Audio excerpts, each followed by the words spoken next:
you are planning to get married, I want you to watch this video by Apostle Michael Orokpo. Let's listen and hear from him. See young people show up and say, I love him, I love him. A godless man who have no destiny.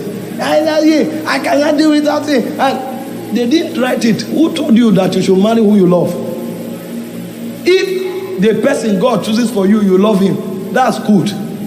But whether love or no love, you marry because that is the will of God for you. When you find the will of God, you begin to train your emotion to align with the will of God. So when we are joining people in marriage, we don't ask, do you love him? We don't join people based on emotion. We join people based on covenant. And so when God is prosecuting marriage, the marriage contract is based on the covenants of God. It's not based on your feeling. If it is based on your feeling, the moment you love him, you are married. But God will not recognize that emotion until you follow the ordinances of the kingdom. Because when you follow, as you get married, after 5 years, you will discover that thing you are feeling is no longer there. You now discover that feeling is for 6 months. When you come back from honeymoon and she becomes pregnant, the shape will change. Those things you were looking at that led you into the marriage, you will discover they are not part of the contract. And even if the man you married with a big chest and a slim tummy, after 10 years, you will discover that there are so many layers of the tummy that you didn't see. The woman you saw that was walking like this, after 5 years, you will discover layers that you didn't see. So at that point, even if you stop loving, you will still keep marrying.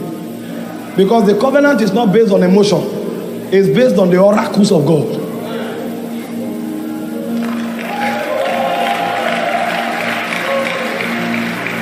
And so, when God begins to train you in life, what he will do is that he will introduce the law of life.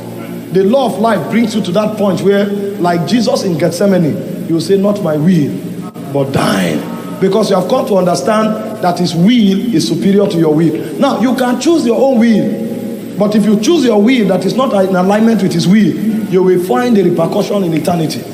The word that does not change. And so when men begin to grow, they will discover that they will begin to learn to choose the choices of God. And when you do that for a while, I said the third thing that happens is that he will open you up to his word.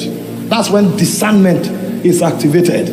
You will no longer see after your sight, and you will no longer hear after your ear. You will function by the frequency of another word.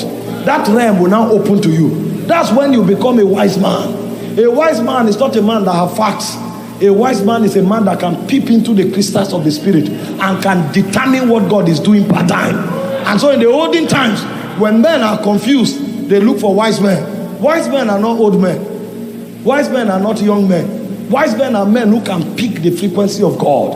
And so when kings were confused in those days, they will call the wise men and ask them, why is this thing happening like this?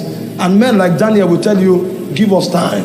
There's a God that revealed secrets. Because he's wise, not because he has facts. He's wise because he can hear from another world. What do you do when a king comes to you and tell you, I have a dream, but I will not tell you? If you can tell me the dream, then you can interpret it. Where will you read it from? It's not in a book.